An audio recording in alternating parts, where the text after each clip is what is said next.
Hello everyone, आज है 28 दिसंबर और आज इस वीडियो में हम बात करने जा रहे हैं मदरसन सूमी वायरिंग इंडिया लिमिटेड के बारे में। 61 रुपीज़ का शेयर है और इसका चार्ट काफ़ी इंटरेस्टिंग रहा है पिछले एक महीने में।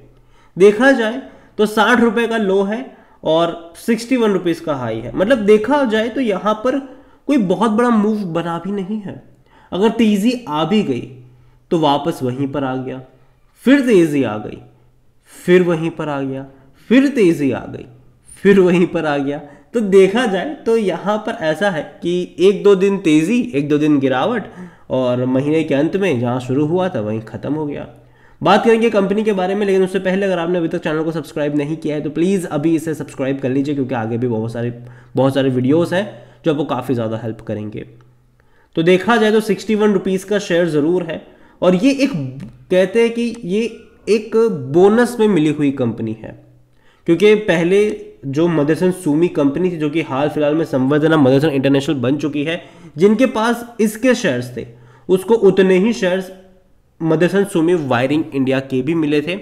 तो फ्री में मिले हुए शेयर्स थे इसके, लेकिन कंपनी हालांकि उसी में से अलग हुई थी। और कंपनी देखो खराब नहीं है, कंपनी अच्छी है और कंपनी जो है वो वायरिंग से लेकर सारी चीज़ें बनाती है जो गाड़ियों में इस्तेमाल होती है। देखो आप चाहे गाड़ी 2 व्हीलर चलाओ या 4 व्हीलर चलाओ, ठीक है, वायरिंग यहाँ पर इस्तेमाल होने ही वाली है। और देखा जाए तो कंपनी का जो मार्केट कैप है वो धीरे धीरे बढ़ेगा यहाँ पर, क्योंकि गाड़ी पेट्रोल से चल रही हो, डीजल से चले या फिर इलेक्ट्रिक कार भी क्यों ना हो, या फिर भैया गैस से चल रहे, हाइड्रो से चले, किसी से भी चले, वायरिंग तो लगनी है। तो कंपनी का तो मैं मानता हूँ कि बिजनेस अच्छा ही होने वाला है। लेकिन इसका ग्राफ अगर आप पिछले एक साल का भी देखोगे तो सिर्फ 5.5% का ग्रोथ है। और ये जो 55 से 60 का जो लेवल है, हालांकि बीच में एक तेज़ी आई ज़रूर थी, लेकिन वापस से गिरावट आ गई और देखा जाए तो अभी ये इसी रेंज के आसपास भटक रहा है लंबे समय से।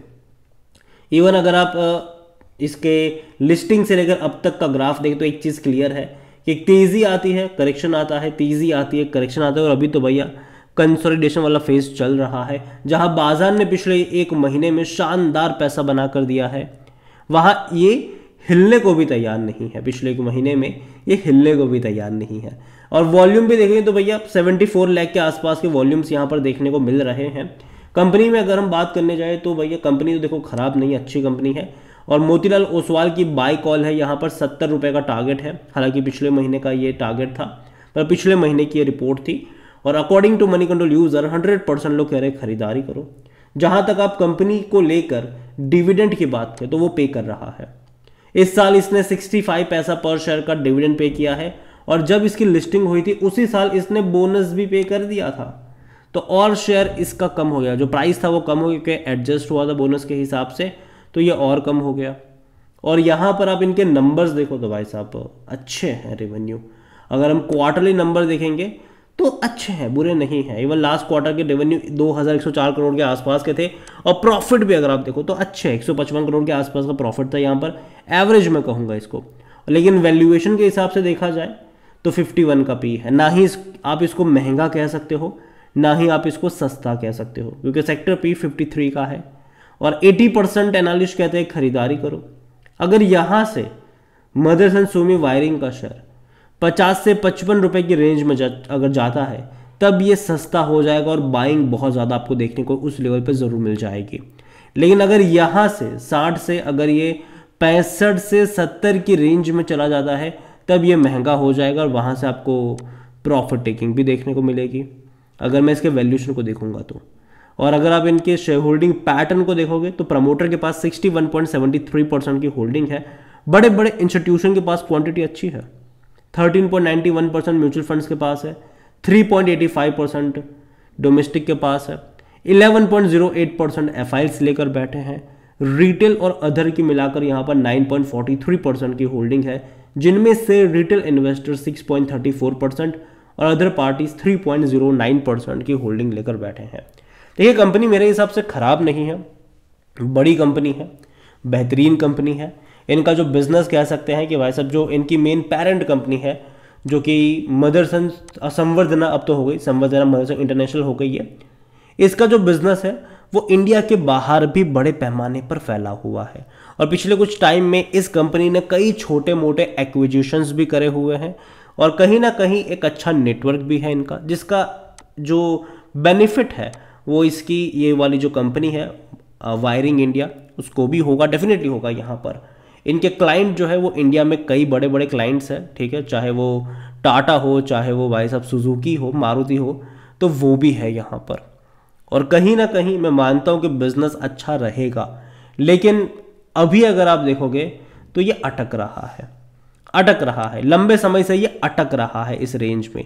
लेकिन एक दिन ऐसा भी आएगा जब ये जो क्योंकि इससे पहले भी अगर आप देखोगे तो जून से लेकर अगस्त तक कंसोलिडेशन वाला फेज था और जब भागना शुरू किया तो एक रफ्तार से भाग गया था ये। बाद में गिरावट भी आई है, लेकिन ये ज़रूर होगा कि एक बड़ी रफ्तार बीच में आपको यहाँ पर देखने को मिलेगी। लेकिन मैं यही कहूँगा कि मुझे अभी भी लगता है कि लंबे समय तक के कंसोलिडेशन से ये गुजरने तो वाला है, ये गुजरने वाला है, काफ़ी लंबा टाइम लेगा ये। तो पहली चीज़ तो ये कि अगर आप 1-2 महीने के इन्वेस्टर्स हो तो इस कंपनी से 10 फुट की दूरी बना के रखो, मत ही आओ इसको आपको अपने वॉच लिस्ट में भी ऐड करने की ज़रूरत नहीं है। लेकिन अगर आपका जो निवेश का पीरियड है या फिर आप लॉन्ग टर्म के निवेशक कह लो, यहाँ पर 2-3 साल तक आप इन्वेस्ट करने को तैयार होते हो, लॉन्ग टर्म के आपके इन्वेस्टमेंट्स होते हैं, तब यहाँ पर रिस्क लिया जा सकता है जब ये यहाँ से और 8 से 9% का डिक्लाइन दिखाएगा, वहाँ से बाय ऑन डिप्स की शुरुआत हो सकती है। यहाँ पर कंपनी मतलब खराब नहीं है, कंपनी अच्छी है और आने वाले टाइम में कहीं ना कहीं ये जो व्हीकल्स होंगे वो और ज़्यादा बड़े पैमाने पर परचेज होने भी वाले हैं, क्योंकि इलेक्ट्रिक से जब उसको रिप्लेस करने की बात चलेगी तो लोग धीरे धीरे इलेक्ट्रिक की तरफ जाएंगे। लेकिन कब जाएंगे? जब उसके लिए एक अच्छा इंफ्रास्ट्रक्चर तैयार होगा, तब लोग अपने पुराने व्हीकल्स को इलेक्ट्रिक से रिप्लेस करने की कोशिश करेंगे। हालांकि टाइम लगेगा उसमें, ठीक है, ऐसा नहीं कि 1-2 साल में ये हो जाएगा, लंबा इंतज़ार है, ठीक है। तो कहीं ना कहीं उसमें ये भी एक बड़े बेनिफिशियर के तौर पर उभर कर आने वाला है, तो नज़र आपकी यहाँ पर भी होनी चाहिए। लेकिन जैसे कि मैंने कहा कि लॉन्ग टर्म का आपका नज़रिया होना चाहिए। अगर आपके पास ऑलरेडी है तो आप इसको लॉन्ग टर्म के लिए कैरी कर सकते हो, लेकिन अगेन मैं कह दूँ ये आपका जो पेशेंस लेवल है उसको बहुत अच्छे से टेस्ट करेगा, क्योंकि ये बड़ा लंबा टाइम बिताएगा किसी एक रेंज पर। जैसे कि पिछले 1 महीने में जहाँ बाजार ने भैया खूब मज़े कराए लोगों के, वहाँ इसका मूव अगर आप देखो 2 दिन गिर जाता है, और उसके बाद के 2 दिन दौड़ जाता है, फिर वापस 2 दिन गिर जाता है, वापस 2 दिन दौड़ जाता है। तो ये वैसे कुछ टाइम और चलेगा, ठीक है। और जब तेज़ी वाले बाजारों में इसने ऐसे मूव या फिर ऐसे रिटर्न आपको बना कर दिए हैं, तो गिरने वाला बाजार भी मुझे लगता है कि शायद जनवरी से शुरू होगा। जो फरवरी का जो पीरियड होगा वो डेफिनेटली एक प्रॉफिट टेकिंग का पीरियड रहेगा। और वहाँ पर अगर यहाँ पर करेक्शन बनते हैं और 50 से 55 रुपए के आसपास अगर आपको इस कंपनी का शेयर मिलता है, तब यहाँ पर बाय ऑन डिप्स के मौके आपको ढूंढने चाहिए, यही मेरा मानना है। बाकी मर्जी आपकी है। वीडियो को यहीं पे एंड करूंगा। पसंद आया हो तो लाइक करें, शेयर करें, चैनल पर अगर पहली बार हैं तो प्लीज़ सब्सक्राइब करें। और Motherson Sumi Wiring India Limited के बारे में आप क्या सोचते हैं वो भी आप मुझे कमेंट में लिख के बता सकते हैं। Thank you.